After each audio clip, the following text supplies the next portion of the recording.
Tom, you a little cold outside, buddy? Cold? Yeah, I was just going to say, I'm having my morning cup, and it's chilly out here, man. Oh, come on. It feels like fall. Come on, sis. It's August 4th now. Feels pretty doggone good. All right. How's the garden going?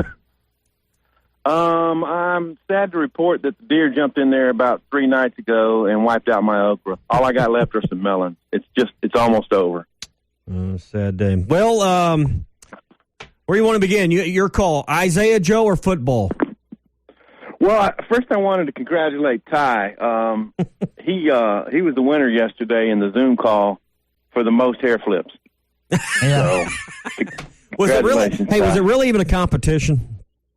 It wasn't, man. I mean, Nikki did a few, but Ty took the. I thought it was funny when KP called out Nikki. It's like, it's a bad look when the young millennial can't figure out the Zoom, and because she did, and then Nate Allen did it too. Nate was having some trouble yesterday. Expected from Nate. Well, Nate, it was funny. Like Tom, we could talk about this. Like you always snap to it. You're good, but Nate yesterday, like he didn't know he was on. Be like, damn it, like in the middle. I want a full-blown, because we've seen it in the media room, I want a full-blown Nate Allen meltdown to the point he beats the computer to where it doesn't work. It just goes away. That's what we need on the Zoom. It was fantastic. So, man, there was a lot of good content we got out yesterday. I was hoping for a little more of a crazy story when Eric Musselman heard about Isaiah Joe, but nevertheless, he was really excited to have him back at the University of Arkansas. He was super excited, and he wanted to give Isaiah a big hug, but they couldn't do it because of social distancing stuff, and I get it. But, I think last Thursday we were talking about this, and I felt like it was trending toward that he was going to leave. I mean, he didn't go – he went to some of the practice, but he wasn't involved in the practices. And so you thought, well, that's a guy whose mind is, halfway into the next league. And I think there was some back and forth to it because I think Eric Musselman described it as early on he felt like he was going to come back, and then there was a time period where they thought, yeah, for sure he was going to go, and he ultimately made the decision to come back. But I think the COVID-19 pandemic might have had something to do with just the uncertainty of where you'd go, how long it would take to go do anything, and here he can get a little bit bigger. He said he weighed between 175 and 180. He'd like to start the season out at about 185 and just continue to add a little bulk to himself to, be in there and rebounds a little bit more and things like that. And, for a guy who's 6'5", he doesn't have a ton of dunks, but he just wants to be the best three-point shooter on the court at all times. And can you imagine all the weapons? Arkansas could put lineups out there where all 5 guys are going to be dangerous three-point shooters, which is kind of the style right now, and they should be right at the very top of that trend. Tom, you mentioned the weight gain. Tommy and I were joking about it a little earlier with LeBron flopping last night, and Kevin Durant, when he was at the Combine, could not bench 185, and he was just like, dude, give me a ball. It's basketball. I'm not here for weight training. With Isaiah, I get that NBA GMs and execs want him to put on a little weight, but, eye test says dude can play. He gets after it on the defensive ends, led the team in charges last 2 years, one of the league leaders in steals, is a dead-eye three-point shooter. That's what you want. Are we overrating the idea that dude just needs to put on weight? I just don't. The eye test tells me he can play. But he also got hurt. It's also about durability. That'd be my counter to that. So. Oh, I agree with both of you guys. Yeah, here's the thing. His ticket is that three-point shooting. Mm-hmm. And as long as he can make, 36, 37% of his three-point shots, then he's money. But when you're playing defense and there's jostling around and movement and elbowing and all that, the little bit stronger you are, the better off you'll be. We're not talking about, getting your body out of balance here. We're talking about going from 185 or 180 to 190 ultimately. And that's a small percentage in terms of overall. And plus, you wouldn't want to get super bulky because then it could start messing with your shot. So I think a modest weight gain, and I'm really disappointed to say how much more I weigh than Isaiah. It's unbelievable. And that's two of us, Tom. Yeah, but just a little bit of weight gain, he's fine. Yeah. That's why I don't put on too much muscle, Tom, because I don't want to mess up my jump Good shot. thing there's not a media roster that we got to list height and weight. Good thing that's not in the media guide, isn't it? So, hey, he revealed yesterday that the decision was made about a week ago. Out of everything, I was probably most surprised with this little factoid that, he told Eric Musselman a week ago this was kept quiet. He wanted to tell his teammates. Tom, we were thinking maybe this decision yesterday as we were talking, maybe before we had, yesterday morning when we were conversing about this before the Zoom call, that maybe this had went up into the end of last week before they announced it on Saturday. Turns out that wasn't the case at all. Pretty crazy to be able to keep something under wraps for that long. Mm-hmm. I mean, I would think that the amount of people told were possibly Eric Musselman's very closest associates and sworn to secrecy. Let's don't blow this. Isaiah wants to play it out his way. And they succeeded because when that news had came out, there had not been any, any Twitter outbreak or anything saying, hey, news is now that Isaiah is going to come back to school. So they did a good job with that. And Isaiah seemed in very good spirits yesterday on the call. And what a polite young man who's majoring in finances, and his parents really, stressed the academic part of his life, and he'll be very, very close to a degree. He didn't talk about this on the call, but I think he'll be very close to a degree if he completes this upcoming school year. And then at that point, ready to make the next step. And so good for him. I just hope that we have a full season and fans at games and people can see and appreciate. And if he can improve his three-point shooting, because, it went down a little bit with moving the line. And I think just that little bit more strength and more practice and the fact that people can't just send guys at him on the perimeter all the time or double out there, it makes no sense. That he'll have some open shots and knock them down and boost that three-point shooting percentage up, 2 or 3, 4 percentage points and put it up there into the mid to high 30s. We had Bobby Regan on from Barstool Sports yesterday, and we were just talking about the health of the Southeastern Conference in basketball and where it sits nationally. And you think about Kentucky, you think about Auburn, you think about Tennessee, you think about LSU, who got some of their players back yesterday. Arkansas, this is a great time to get Isaiah Joe back because, Tom, this league is going to be stacked once again. And as hopeful and as optimistic as we are about Arkansas's chances, and ultimately the tournament's a crapshoot. It's about a draw and a matchup and where you fit in on a bracket. This league is going to be a Donnybrook. It's going to be a slugfest because there's going to be Ty, 4 or 5 teams that are potential second weekend, maybe even Final Four teams, depending on how it plays out. This is going to be a war in not football, but basketball this year as well. Oh, yeah, you're right, man. Right on, because Tennessee's been recruiting really well with Rick Barnes. Yves Pons comes back. Kentucky's not going anywhere. Auburn's not going anywhere. As you mentioned, LSU getting dudes back, and they got a solid roster. It's almost, there's not quite the, like in football, you feel like the SEC year in and year out's got, out of the top 15 or 20 teams, like half the teams are from the SEC. Not quite that way with basketball, but it's still very, very competitive, and the best teams in the SEC are good enough to, like Auburn a couple of years ago, make it to the Final Four. Yeah, at least this next year, you might be able to make the case that men's basketball nationally may be deeper than football nationally. That's right. Depends on how everything plays out. But, there's not going to be any easy road win. I covered the road win in Alabama last year. I remember talking to the guys beforehand, that was a game that Joe played very limited minutes. I'm not sure if he scored. He might have hit 2. But I was telling them, that Arkansas is in this funk, and the way Alabama's playing, I don't see how the Razorbacks can win this one. And they go out and just play well, shoot well, and squeeze out a road victory. So those things are valuable. And the teams that can do that the best next year are the ones who are going to be in contention. Tom, let's mix it up and talk some football. Fall camp begins on Friday. This is something that's going to be very interesting because for the longest time there had been contact. Now people are going to be getting after a little bit. Kind of your thoughts on what you think happens this week?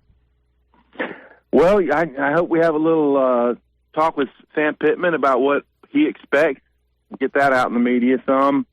I happened to bump into Trey Knox, not physically, but socially distanced at a restaurant recently, and he said they were out there grinding. And I mean, I guess he's talking about doing the workouts and stuff, but hopefully, they know, what the plays and what the calls from the sideline look like, and they can hit the ground at a pretty good pace because there's never been a time where more, we used to call it skull sessions, but more videotape watching and going through the playbook. And they've had that over and over and over. And so hopefully during these walkthroughs since last Friday have helped them sharpen themselves a little bit. And then you just kind of start getting ready for the stamina part of it and having a little bit of contact after they go through their acclimation period. And I just felt they're super smart about things and they can limit injuries. And Hunter Yurachek did tell us on the Zoom last week, this is not going to be like the old camps where there's just this high intensity, quote, two-a-days. And it's not even going to be like after two-a-days got rescinded where it's, 50, 60 hours a week just getting after it. They're going to be able to kind of have a slow build on this. And I think being able to go at a slower pace, installing the playbook, finding out if everybody's in their right positions is going to be beneficial for the Razorbacks.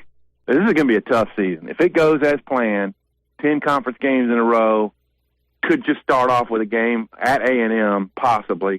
It's going to be tough. And so the more you can kind of build up to it, the better. Tom, I don't know if you saw the news out of Fort Worth yesterday with the TCU football program. We don't necessarily have to dive into that, but in relation to Arkansas, Dorian Gerald, defensive lineman for the University of Arkansas, came out yesterday and said Coach Pitt really cares about his players. Mike Woods followed that up. Matteo Soli also echoed that statement. And, I mean, you kind of think about the times we're dealing with right now. There's not exactly cordial relations between a lot of races going on, particularly blacks and whites. Like, when you see them, when you see the players echo the statements like that, they come, and it was really unprovoked. Like, no one asked them to say that. They did. How encouraging is that as far as building camaraderie in that locker room between that coaching staff, the new coaching staff, and this group of players?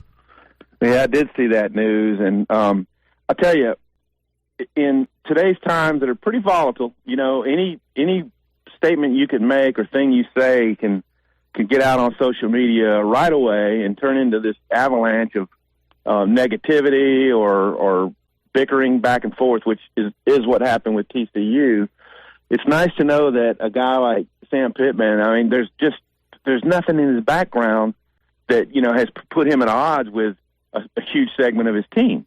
In fact, he went out to the protest, the deal in downtown Fayetteville, and, just to support his guys. And so that's nice. I think it's a great way to keep your team unity going. I did see that, there was a huge backlash of other TCU players saying, hey, coach just, he's not that way. And, we're not going to say the word, but he was telling the guy not to say the word. I mean, so it just got a little bit ridiculous, I think. And when you're as feisty and as fiery as Gary Patterson, really was, I guess, probably only a matter of time before somebody took exception to something. But a tremendous coach, there's no doubt about that. But he's a pretty fiery dude on the sidelines. We've seen that. Yeah. Tom, give us your perspective on the fact that Arkansas is going to have 7 weeks to have camp if everything goes as planned and nothing's halted.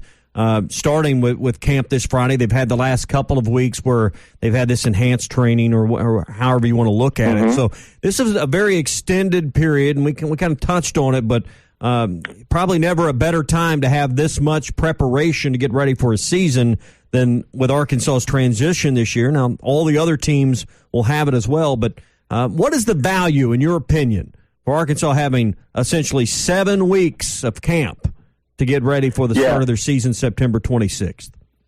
Yeah, it's a huge value, and if they had not been able to be afforded this amount of time, it's hard to think that a first year staff could have thought through all the things you need to do to make checks at the line and tweak things defensively and stuff. So it's really beneficial for the Razorbacks that it basically takes the place of the 15 days you missed of spring. Okay, that's and then some compacted. And then some. So.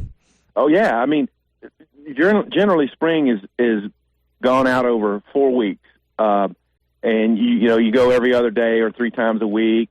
Really close to 5 weeks. So it's in a more compact time frame of the days you missed. But again, it's not going to be that high intensity that we all know two-a-days. Sometimes it just turns into a blur for those guys. It's almost wake up in the morning, have breakfast and go straight in and start doing video sessions and all and go out and 24 hours a day. And so in this regard, they could take it a little slower, get through what would have been their spring, and then start ramping things up with, true game planning for that first couple, 3 opponents, and then get closer to game week and hone in on that first game. And so my hope is that they can just start on the 26th like they've planned, and that we can keep injuries to a minimum, and that the Razorbacks are prepared to do it. I've been on record saying I think they'll win 3, and so I'll stick with that for now. To me, this is the biggest break they've caught, and this is probably the biggest story other than the season moving forward with 10 conference games only. This is the biggest story that's kind of on the next level, because having this much time to get ready with the situation Arkansas is in, I just don't think can be overstated enough. Absolutely. I think you're right. It's a huge break, and like I said, make up for spring a little. In my talks with Sam Pittman, it's been this.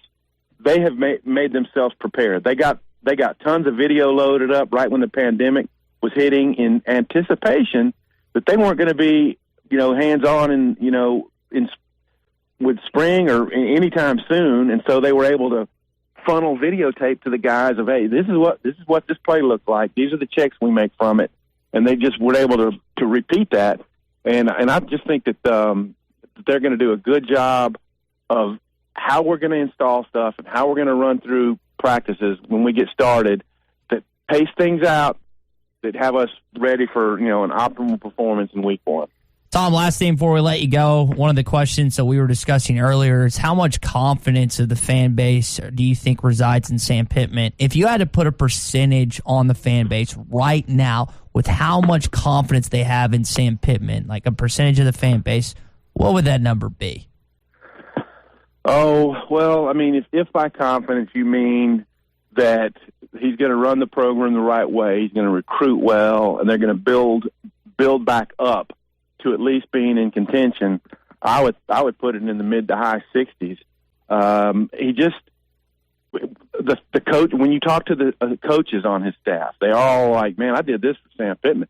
I mean, Brad Davis, by the way, who could be one of my favorite assistant coaches, and he's yet to coach a game here, but just the way he talks about Sam and his love for the game and his love for players and all that, it's amazing that they came here to work for Sam Pittman and putting together a staff of all guys who believe in each other and that kind of thing. So if they can continue to recruit well, and the game day coaching is what I really want to see, how he handles game days and timeouts. But anyway, I just think that they're headed in the right direction. And we know this year, I mean, it could be another long losing skid. We don't know. But I just feel like the players are going to believe in what he's doing, and the assistant coaches clearly do.